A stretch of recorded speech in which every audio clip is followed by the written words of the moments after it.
자,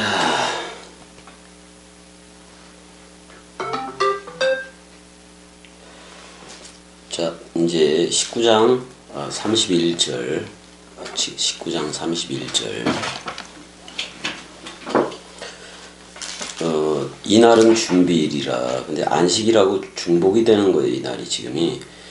유대인들은 그 안식일이 큰 날이므로 그 안식일에 시체들을 십자가에 두지 아니하려 하여 빌라도에게 그들의 다리를 꺾어 시체를 치워달라고 하니 그랬어요. 다리를 꺾는 이유는 왜냐면 안식일이 되는데 그 전에 안식일이 되기 전에 그러니까 뭐냐면 시체를 만지면 부정하거든요. 시체를 만지면 부정하기 때문에 십자가에다 계속 둘 수가 없으니까 빨리 다리를 꺾는다는 것은 빨리 죽음을 빨리 죽게 한다 그런 말이 빨리 죽여서 시체를 안식일 이전에 이제 치우자 이런 말이니까. 일단은 6월절을 앞둔 준비일이기도 해요. 근데 그때 따라서 안식이라고 준비라고 이렇게 겹쳐진 거지. 겹쳐져서 일단은 6월절 예배는 오후 1시 30분부터 시작되고 있긴 했는데, 그럼 어린 양이 죽임을 당하는 그게 오후 3시가 돼요. 오후 3시가 되고, 이날이 니산월 14일, 그러니까 6월절 양으로 죽는 거죠. 그래서 니산월의 15일이 되면 이제 이게 6월절의 첫날인 큰 날이 되는데, 나무 위에 달린 자는 저주받은 자다, 이런 선포가 있어요. 그게 어디냐면은 신명기에 있어요. 신명기 21장 22절 22절을 보게 되면, 사람이 만일 죽을 죄를 범함으로 내가 그를 죽여 나무 위에 달거든 그 시체를 나무 위에 밤새도록 두지 말고 그날에 장사하여 내 하나님 여호와께서 내게 기업으로 주시는 땅을 더럽히지 말라. 나무에 달린 자는 하나님께 저주를 받았습니다. 그러니까 예수가 우리 모든 죄를 싸가지고 죽기 때문에 십자가에 달린 순간은 죄 덩어리예요. 죄 덩어리. 죄의 모양은 있으나 죄는 없지. 근데 모든 죄를 싸가지고 가기 때문에 죄 덩어리라고. 그래서 십자가에다가 보낸 자, 어떻게 보면 보낸 자가 자기가 자기 자신이죠. 보낸 자가 모든 저주를 십자가에 퍼붓기도 하는 거예요. 근데 저주를 그냥 온갖 저주를 퍼붓는데 자기가 자신한테 퍼붓는 거랑 마찬가지예요. 근데 그거를 죽음으로 이기잖아요.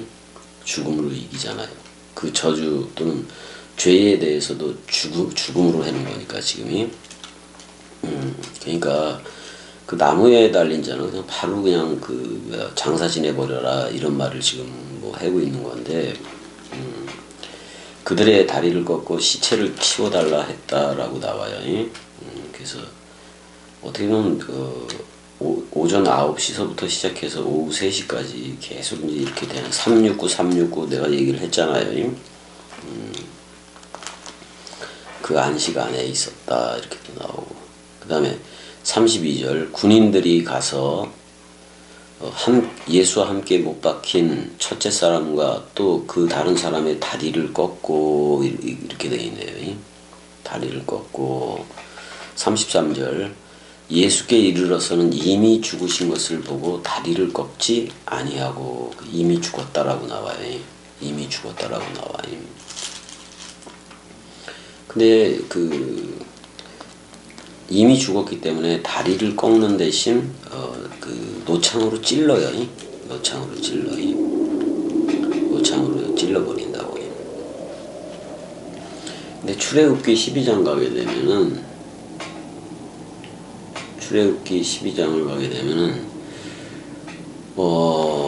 12장 46절에 가보게 되면은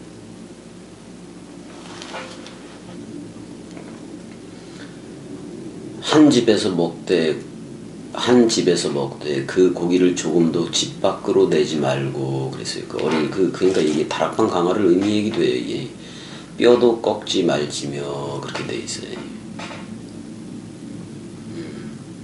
뼈도 꺾지 말라 그래서 유월절 양은이 유월절 양은 근데 거류인과 타국 품꾼은 먹지 못하리라. 한 집에서 먹되 가족이 먹는 거지. 그 고기를 조금도 집 밖으로 내지 말고 뼈도 꺾지 말라 이렇게 되어 있어요. 다락방 강화를 얘기하기도 해요. 이 뼈는 문자이기도 해요. 문자이기도 하고 여기서 그러니까 군인들이 가서 그 예수와 함께 못 박힌 그 좌우편에 못 박힌 그 두 사람은 다리를 꺾어버렸어요. 근데 그 지금 그 출애굽기 뭐 이런 걸 성취하기 위해서도 성취하고 왜냐면 뼈도 꺾어지지 않는다는 표현을 지금 하고 있잖아요. 그러니까 조금도 집 밖으로 내지 말고 뼈도 꺾지 말지며 그 양에 대해서 그래요. 그게 규정이 돼 있어. 그러니까 점도 없고 흠도 없다라는 표현을 함과 동시에 왜 다리를 안 꺾었느냐. 이거 다리는 전부 다 제자들이에요. 제자들. 왜냐면 유월절 식사에서 예수는 머리가 됐고 제자들은 또 그 세족식에서 그의 다리가 된 거니까. 그러니까 예수가 머리라면은 제자들은 발들인 거예요. 근데 그 발을 꺾을 수는 없잖아. 한 몸, 한 떡이 됐는데 이제는 그리스도가 찾아와서 한 영만 되면 되는 거예요. 한 영만 되면. 그래서 하나님은 영이시니 그렇게 나오는 거예요. 우리가 하나님은 영이시니 할 때 우리도 주 합한 자는 한 영이 돼 버리는 거예요. 그래서 우리가 전부 다 성경의 저자가 되고 66권의 저자가 될 수밖에 없는 거고. 그리스도가 머리를 둬야 그리고 그 기름 부음이 되어지고 엔트윙카노가 일어나야 그게 바로 그리스도의 첼렘 아담 그쪽인 거예요. 그래서 그렇게 알면 되는 거고 그중 한 군인이 창으로 옆구리를 찌르니라고 돼 있어요. 창으로 옆구리를 찔렀다 그러는데 곧 피와 물이 나오더라. 자 이거 정확하게 봐야 돼. 옆구리를 찔렀을 때 아래에서 위로 찔렀기 때문에 그 심낭 또는 심장을 감싸고 있는 액낭이라 그래요. 그걸 꿰뚫었을 때에 그 물과 피가 이렇게 섞여져 나오는 게 아니라 물과 피가 좀 분리돼서 나와요. 물과 피가 분리가 돼서 나와요. 그래서 이 물과 피는 뭐를 상징하냐면은 그 물과 피를 흘렸다 그랬을 때 그 사복음서 전체를 얘기해요. 왜냐면 여러분들이 그 스타워로서의 그 죽음 가운데 내어놓은 문자 그 사복음서가 그의 물과 피예요. 그래서 그걸 꿰뚫었을 때 어떻게 보면 여러분들 입장에서는 몸이니까 그리스도는 예수는 머리이고 몸이니까 어떻게 보면 십자가에서 죽은 게 여러분들인 거지. 왜냐하면 유월절 식사에서 한 몸이 됐고 한 빵이 됐었으니까. 근데 그 죽음 가운데 우리한테 놓은 사복음서라는 문자가 바로 이게 물과 피예요. 물과 피. 그래서 하늘의 증거가 있는데 요한일서 가면 5장 가면 하늘의 증거가 있는데 하늘의 증거는 그 아버지와 그 로고스와 성령이 이걸 하늘의 증거라고 말하고 이 셋이 하나 그게 그리스도를 얘기해줘요. 그 다음에 땅의 증거가 있는데 성령과 물과 피라고 돼 있어요. 그래서 물과 피, 이 성령과 물과 피 땅의 증거인데 이건 예수로 하는 거거든요. 그래서 사복음서가 바로 그의 피와 물이에요. 그의 피와 물이라고 사복음서. 근데 우리는 다락방 강화에서 그리스도의 흰피 강화라고 얘기했잖아요. 그 흰피를 수혈받아야 돼. 그러니까 다락방 강화를 반드시 들어야 여러분들이 이 나라로 온다고. 이 영의 나라로 오게 돼 있다고요. 그렇게 여러분들이 알고 있으면 되는 거고요. 그래서 다리를 꺾지 않아야 돼. 근데 이미 죽었어요. 이미 죽었으니까 다리를 꺾지 않았고 옆구리에서부터 그 심장을 관통하게 찌르니까 그 혈청이 분리돼서 나오는 거예요. 물과 피와 물이 나오더라 이렇게 돼 있으니까 그게 사복음서라고. 그게 물과 피가. 우리는 그 문자를 통해서 나는 부활이요 생명이니 죽어도 살겠고와 연합체가 되는 거예요. 그거 들음으로 인해서. 근데 해석이 있어야지. 해석. 이거 해석하는 거 겸이 하나예요. 겸이 하나야. 그래서 해석이 그리스도라고도 내가 얘기를 하잖아요. 그렇게 해준 거예요. 35절 보게 되면 이를 본 자가 증언하였으니 요한이지. 그러니까 봤다는 거예요. 첫 번에는 다 도망을 갔는데 그 십자가 곁에 그 누가 있었어요? 요한이 있었잖아요. 요한하고 그 마리아 엄마가 있었잖아요. 이를 본 자가 증거하였으니 그 증언이 참이라. 그가 자기의 말하는 것이 참인 줄 알고 너희로 믿게 하려 함이니라라고 이렇게 써졌어요. 그 다음에 36절 이 일이 일어난 것은 그 뼈가 하나도 꺾이지 아니하리라 한 성경을 응하게 하려 함이라 그랬잖아요. 36절. 출애굽기 12장 46절 아까 읽었던 거 그거 참고하면 될 거예요. 그 성경이 여기 플레로데라고 돼 있어요. 그게 다 성취되게 하려 함이라. 가득 차게 함이라. 이 말은 그 뼈가 하나도 꺾이지 않는다는 것은 66권 문자가 다 이루어진다는 말이기도 해요. 그래서 그리스도가 겸이한테 찾아와서 너 나야 불러준 그랬잖아요. 그래서 이게 어떻게 보면 66권이 그 뼈들이기도 한 건데 그의 뼈들이기도 한 건데 그 뼈는 전부 다 에스겔에서 그 에게이로 일어나는 사건 뭐 기능을 하나로 모으다 그런 표현이기도 한 건데 뭐 뼈다귀들이 전부 다 그 연락 서로들 착착착 붙여지잖아요.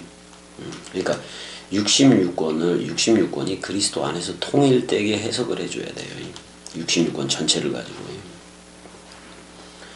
그렇게 해줘야 원뜻으로 전해져야 66권 문자 하나하나 다 꺾이지 않아요. 다 이루어지는 거예요. 근데 내가 예수와 함께 죽고 그리스도와 함께 살면은 진짜 그 뼈가 하나도 꺾이지 않아요. 성경 66권이 통으로 들려. 왜? 예수와 내가 옛사람에 대해서 퉁을 치니까 그리스도가 찾아와서 통이 되더라 그런 말이에요. 그렇게 돼야 돼. 퉁쳐야 돼. 스타우로스라는 말은 퉁쳤다라는 말이 제일 좋아요. 퉁쳐버렸다 와서 죄에 대해서. 이 내용을 여러분들이 지금 다 들은 거고 그래서 뼈가 하나도 꺾이지 아니하리라. 그럼 복음에 살이 입혀지면 되는 거예요. 그게 부활이니까요. 자, 그래서 이렇게 서로 죽음으로 나오고 서로 죽음과 서로 죽음, 그 다음에 서로 사랑, 이렇게 그리스도가 머리를 둬야 돼. 이 원죄의 문제는 예수가 다 묶어서 죽었어요. 그렇지만 악의 문제가 남아있는데 그건 그리스도가 머리를 둬야 끝나. 그리스도가 머리를 둔 집, 그래서 기름 부음이 되지 않는 집이면은 끝없이 누구 생각 머리 누림으로 흐른다? 사람 생각 머리 누림으로 흐를 거예요. 그게 그 사람 생각을 겸이는 지긋지긋하게 싫어하는 거예요. 그게 멸망에 가증한 거예요. 마땅히 멸해야 될 그게 멸하지 않고 끝까지 사람 생각으로 가는 거예요. 그러니까 그 평상시에도 누리는 게 동강을 누리는 게 동강 먼저 누리고 동강 먼저 머리 누림을 가지고 그러니까 하루가 24시간이라면은 자다가 깨면은 동강 한 컷 먼저 듣고 일을 시작해라 그런 말이에요. 저녁에 일 다 해고 와서 동강을 짜투리로 누린다. 그러니까 다 자기 일 해놓고 동강 듣는다. 벌써 자세 자체가 틀렸다니까요. 그래서 이거를 머리 누림으로 가지고 가야 돼요. 어제도 내가 한 그게 낫지. 그게 혈당 쇼크가 나가지고 600이 훨씬 넘어가게 된 건데, 600이 넘어가서 그거 내리는데, 그거 내리고 그랬는데도 거의 한나절은 안 됐지만 그렇게 걸리더라고요. 그래서 뭐 160이 되고 막 이래다가 또 먹고, 그래서 그 조절을 또 해야 되는 거니까. 어젯번에는 혈당이 내려가서 문제가 됐는데 이번에 혈당이 올라가서 그러네요. 근데 이제 새벽에 은혜가 그 라면을 끓여 먹지 말았어야 되는데, 자기 스스로 끓여 먹고 그렇게 혈당 스파크가 나버렸네. 지금 자는데 또 내일 투석도 해야 되니까 좀 회복이 좀 빨리 됐으면 좋겠는데, 저것도. 그래서 뭐 계속 움직일 수밖에 없고, 뭐 하루가 어떻게 보면 하루가 살림해다가 마는 것도 같고, 그래야 살림해다가 마는 것도 같고 그렇더라고요. 그래서 계속 움직여야 되고 또 그래야 돼. 움직여야 돼서 우리 연애가 좀 움직여야 되는데, 일단은 66권은 그 뼈가 하나도 꺾여지지 않을 거예요. 그래서 말라기까지 전부 다 원뜻 해석을 해줘서, 원뜻 동강을 해줘서 전부 다들 그리스도들로 나오면 좋겠지 뭐이. 좋겠고, 꼭 그러면 좋겠는데, 뭐 다 다른데 관심들이 많아서 먹고 사는 거에 관심들 더 많잖아요. 근데 그 은혜 이렇게 아프고 나니까, 또 예전부터도 그랬지만은 이게 돈이 많고 뭐 그런 돈이 많고 적고 그게 아무 상관이 없더라고. 적어도 그 말씀을 듣게끔 그 건강이 회복되고 그러면 그걸로 너무 좋겠는 거지. 좋겠는 거지. 자, 지금 여기까지 할까? 여기까지 할게요. 여기까지 할게요. 36절까지네. 36절까지 하고 또 저거 해야지 뭐. 자, 여기까지. 사랑해.